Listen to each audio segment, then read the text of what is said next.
हम मध्य प्रदेश से हैं, वहाँ से 29 सीटें हैं और 29 सीटें पूरी की पूरी बीजेपी की हैं। और ज़्यादातर वोट लोगों ने जो कि वोट है, जो यूथ का वोट है, जो आज की यूथ का हम बोल सकते हैं, वो ज़्यादातर मध्य प्रदेश का यूथ का वोट कांग्रेस को गया। पर 29 सीटें 29 सीट्स हैं जो पूरी की पूरी बीजेपी की तरफ एक साइड पड़ी हैं। और वहाँ पे ईवीएम जो कहते हैं मशीनें, वहाँ पे मतलब उनमें कुछ ना कुछ किया गया उन्होंने। 29 पूरी सीटें बीजेपी, एक भी सीट कांग्रेस में नहीं है। अच्छा। क्या कहेंगे, ये तो कह रहे हैं कि ईवीएम 80 सीट यहाँ से 80 सीट के क्या क्यों ले गया? पूरी बीजेपी हो गई। बीजेपी ने यहाँ 80 सीट क्यों नहीं ली उत्तर प्रदेश में? ये दिल्ली में 7 जीते तो दिल्ली की ईवीएम खराब है। उत्तराखंड में, मेरी बात सुनिए, उत्तराखंड में 5 में से 5 जीते, हम जीते। और हमारी अरे मध्य प्रदेश की बात मत करो, उत्तर पूरे देश की बात करो ना। उत्तर प्रदेश में हमारी 63 सीटें थी, हमारी उत्तर प्रदेश में 63 सीटें थी बीजेपी की, आज 33 सीटें। सरदार किसान आंदोलन वाले आ गए। तू कह रहा ना कौन आ गया? ये बॉर्डर सील किए थे तुम्हारे दिल्ली के, ये वो आ गए वे। तो भैया वो बॉर्डर सुनिए, बिल्कुल सही सील किए थे बॉर्डर। सुनिए बॉर्डर बिल्कुल, अरे भैया सुन लीजिए, 3 रूल पास हुए थे। अरे सुन लीजिए, बॉर्डर सील करने जरूरी थे, वरना इसी लाल किले में पुलिस वालों की संग क्या हाल हुआ था और यहाँ का झंडा उतार के क्या हुआ जो हाल हुआ। इतने बुजुर्ग नहीं इतने बुजुर्ग सिर्फ पंजाब और हरियाणा में किसान है क्या है? मध्य प्रदेश में किसान नहीं है, बिहार में किसान नहीं है, उत्तर प्रदेश में किसान, हम किसान नहीं है मध्य प्रदेश के। तो आप कह रहे हो ना, आप कह रहे हो राजस्थान में किसान नहीं है ना? तो उनका हक है। हक की बात करोगे या ऊपर चढ़ के पुलिस वालों पे हमला करोगे? नहीं, यहाँ पे जब झंडा चढ़ाता, जब मतलब आतंक फैलाता, तब आप सहमत थे क्या? यहाँ झंडा चढ़ा था इंडिया गेट पे। नहीं ये कह रहे किसान मुद्दे, भाई साहब सवाल ले लीजिए। ये कह रहे कि किसानों की जो बात करें, ये कह रहे उत्तर प्रदेश में भी अन्य जगहों पे भी किसान है, लेकिन क्या मसला होता है कि पंजाब के ही किसान जो है डोरा डोरी लेके जो है दिल्ली की तरफ कूच कर जाते हैं, सरकार को घेरते हैं। वो सर जैसे हरियाणा पंजाब क्या पावर, मतलब उनके पावर एक मतलब वो होता है, जाट और जो सरदार हैं शुरू से मतलब वो सहयोग करते आए हैं। और देश के किसी भी जो मतलब हम कह सकते हैं जो अन्य जातें बिरादरी हैं, वो इस तरफ नहीं उभरती और इस तरफ नहीं ध्यान देती, ये हम कह सकते हैं। मतलब इनकी नज़र में सिर्फ पंजाब हरियाणा का किसान ही मतलब जागरूक है और बाकी उधर का किसान सब देश तो उन्होंने आंदोलन तो नहीं किया, वो तो नहीं आए दिल्ली में, वो तो नहीं दिल्ली में आए। क्या चाहते हैं, ये एमएसपी दे जाए, यही चाहते हो भाई? हाँ, यही चाहते हो? पॉसिबल है? लॉजिक से बात करो यार, थोड़ा पढ़े लिखे लग रहे हो देख के। नहीं 3 का लॉजिक की बात करो ना। जो उनकी डिमांड है, पूरे 10 डिमांड है, 10 डिमांड में से अगर 8 डिमांड भी पूरे करोगे ना, कम से कम 35 लाख करोड़ जाएंगे, उसमें खर्चा होने में बजट बैठ रहा है, ठीक है। और 47 लाख करोड़ पूरे अपने देश की जीडीपी है, तो कैसे आप देश चला लोगे अगर उनकी मांगे पूरी कर दोगे तो? 500 उसके बाद एक सेकंड भाई, एक सेकंड आप बोलना यार, मैंने आपके बीच में टोका, उसके बाद पहली बात तो बाकी चीज़ों को कैसे देखोगे? पुलिस वालों की सैलरी, गवर्नमेंट जॉब वालों की, या फिर रोड मेंटेनेंस, बाकी चीज़ें कैसे देखोगे? उसके बाद जहाँ तक रही बात एमएसपी की, सरसों कितने रुपए भाई इंटरनेशनल मार्केट में है और आज के डेट में कितने बेच रहे हो? 18 रुपये 50 पैसे है इंटरनेशल मार्केट में गेहूं का रेट। 22 रुपये 23 रुपये सरकार दे रही है। 1 मिनट, 22 रुपये तेल का रेट है, क्या रेट है? सरसों का तेल तुम बताओ क्या रेट है? 200 के आसपास है। अच्छा, 200 के आज से 10 साल पहले कितना था?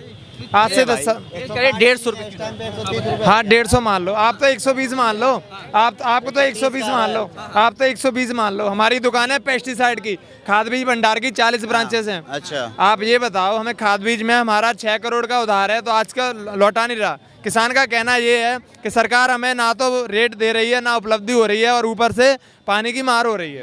ये क्या लॉजिक हुई भाई कि 6 करोड़ का उधार तुम देने जाओ और चुकता करने सरकार है? ये क्या मतलब हुआ? आप उधार मत दो, ये आपकी प्रॉब्लम है ना खुद का। सरकारों ने भी किसान को दिया है ना लोन माफ करने का, जो है किसानों को अन्य सरकारों ने भी ये सुविधा दी है। ये किसान वही मांग रहे हैं कि एमएसपी के तहत जो है, सवाल ले लीजिए एमएसपी के तहत जो है हमारे जो कर्ज है उनको माफ कर दिया जाए। क्या दिक्कत है अगर ये कर्जा माफ करने? बड़े उद्योगपति के कर्जे माफ हो रहे, किसानों के भैया तो यार ऐसा करो, किसान कर्जे लेते रहो, माफ करवाते रहो, सरकार तो ऐसी डूबी जाएगी फिर तो।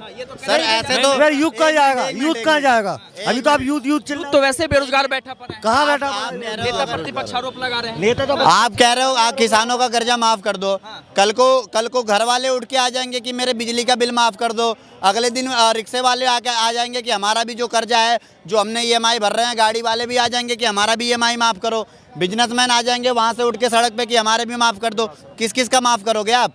लॉजिक की बात है भाई, आएंगे जरूर। क्या जवाब ले लीजिए इनका, क्या कहेंगे इसमें? जैसे कि आप भी किसान के बेटे हो, मैं तो आपके हूँ पिता भाई। किसान है ना? मैं हूँ। नहीं, आप पढ़ रहे हो, कुछ भी कर रहे हो, किसकी वजह से पढ़ रहे हो, कहाँ से इनकम आ रही है ये बता दो आप। खेत से आ रही है। खेत से आ रही है। प्रॉब्लम नहीं है, आपको प्रॉब्लम आप दिख रही है। नहीं, अपने पिताजी को पूछना आप कभी अकेले में, तो अकेले में बात करना, ये बात यहाँ पे कर रहे हो ना मीडिया के सामने, या आप अकेले में करना कि वो कैसे जुड़ रहे हैं। और पहली बात, आपके पास 100 बीघा या 500 बीघा से ऊपर होगी, यहाँ तक हमें लगता है आपकी देख के, आपको देख के, ठीक है।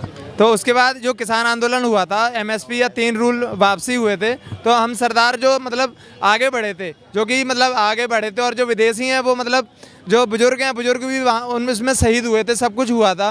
तो हम चाहते थे मतलब जो उन्होंने मोदी जी ने जो भी मतलब कानून वापस लिए हैं, हम ये नहीं कहते मोदी जी गलत है या कुछ भी गलत है, उनकी वजह से आज कानून इतने सख्त हो गए हैं कि मतलब जगह जगह फुटेज, CCTV कैमरा और सभी जो कि टेक्नोलॉजी हम कह सकते हैं कि आ चुकी है हमारे देश में, जो कि पहले नहीं थी, जो कि विदेश में थी, वो हमारे देश में ला चुके हैं। सही है ना, अगर मान लीजिए नई टेक्नोलॉजी आ रही है, मान लो CCTV कैमरेज लग रहे हैं, उससे चोरियां रुकेंगी, अन्य बहुत सारे ऐसे हादसे हैं वो भी रुकेंगे, तो इसमें दिक्कत क्या है आपको? सरकार से क्या दिक्कत है? हम ये चाहते हैं कि वो मतलब जो किसान हैं उनकी तरफ भी थोड़ा ध्यान दें।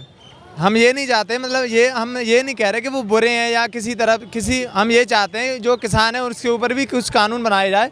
MSP और ये मतलब जो कानून उन्होंने पास किए थे उसके ऊपर कुछ मतलब अनाउंसमेंट या कुछ उनके ऊपर बोला जाए, वो भूल ही गए। लेकिन आरोप तो ये लगते हैं ना कि वो किसान नहीं, वो तो खालिस्तानी है, वो आते हैं तो बम बारूद लेके आते हैं, लठ लेके आते हैं, बंदूक लेके आते हैं, बड़े बड़े ट्रक लेके आते हैं, किसी पे भी चढ़ा देते हैं, ये तो आरोप लगा रहे हैं ना। अगर आप ये बताओ, मान के चलो यहाँ पे बॉर्डर पे यहाँ पे कहीं भी आप मान के चलो लाल किले पे यहाँ आतंकवादी हमला हो जाए, अपनी सेफ्टी के लिए जो लाइसेंस का भी किसान कहाँ था सर? सारे पंजाब के किसान थे इस बार। कौन है? पहली बार जब हुई थी, एक सेकंड, 2023 में राकेश टिकैत ने किस हमला किया था? राकेश टिकैत बैठा था अभी? राकेश टिकैत यूपी का है, राकेश टिकैत बैठा था क्या? नहीं बैठा था ना? मैं तो वही कह रहा हूँ, पहली बार जब धरना हुआ था, कोई किसान नहीं। अरे भाई मेरे बाप दादा किसान है, जाके पता करो। जो कह रहे हो ना पर्सनली बात करने की, हमारे बाप दादा भी बताते हैं जितनी योजना मोदी सरकार ने दे दिया ना किसानों के लिए, किसी ने नहीं दिया था। किसान निधि योजना, प्लस जब भी हम लोग बुआई करने जाते हैं ना 6000 रुपए फटाक से आ जाते हैं सर। पेट्रोल डीजल कितना था? क्या पेट्रोल डीजल ले, अब तो किसानों की बात करते करते तुम पेट्रोल डीजल पे आ गए। अब पेट्रोल डीजल पे कहूंगा तो तुम भाग जाओगे खाना पीना और कपड़े लत्ते पे। अरे एक चीज पे टिकना सीख लो यार। चावल क्या रेट था? कब तक ये भागना तुम्हारा इधर उधर चलता रहेगा? कहने का मतलब है कि पूर्व में जो है चावल का रेट कम था, पेट्रोल डीजल सस्ते थे, वो अब महंगे हो गए। अब बिल्कुल सही बात कही आपने भाई। एक बात बताओ, 2003 में पेट्रोल का रेट कितना था, बता सकते हो? जब मनमोहन सिंह की सरकार थी, सॉरी जब अटल बिहारी वाजपेयी की सरकार हटी थी, वो 50 से 70 के आसपास। 25 था। भाई साहब 32 रुपए, नहीं गलत मत बोलो, 32 रुपए 3 पैसे था पेट्रोल का रेट। और डीजल, अरे डीजल का 25 था भाई, अरे पेट्रोल का 32 रुपए था, ठीक है। और उसके बाद मनमोहन सिंह की 10 साल सरकार रही, लास्ट टाइम छोड़ के गए थे 72 रुपए या 73 रुपए आसपास छोड़ के गए थे, ठीक है पेट्रोल का रेट। किसने कितना बढ़ाया भैया? आज 20 रुपए बढ़ गया तो आप इतना चिल्ला रहे हो, जबकि इन्होंने हमारे देश की जो GDP थी मनमोहन सिंह के टाइम पे हम लोग 10वें नंबर पे रहते थे, ठीक है। इतनी इन्होंने GDP गिराई कि हम 11वें पे चल गए। और कैसे अर्थशास्त्री बना दिया मनमोहन सिंह को। आज के डेट में 1.4 पे इन लोगों ने 70 साल राज किया है, भारत की इकोनॉमी पहुंची 1.4 ट्रिलियन, ठीक है। आज के डेट में 4.7 ट्रिलियन है, 10 सालों में सीधा 3 गुना बढ़ा दिया।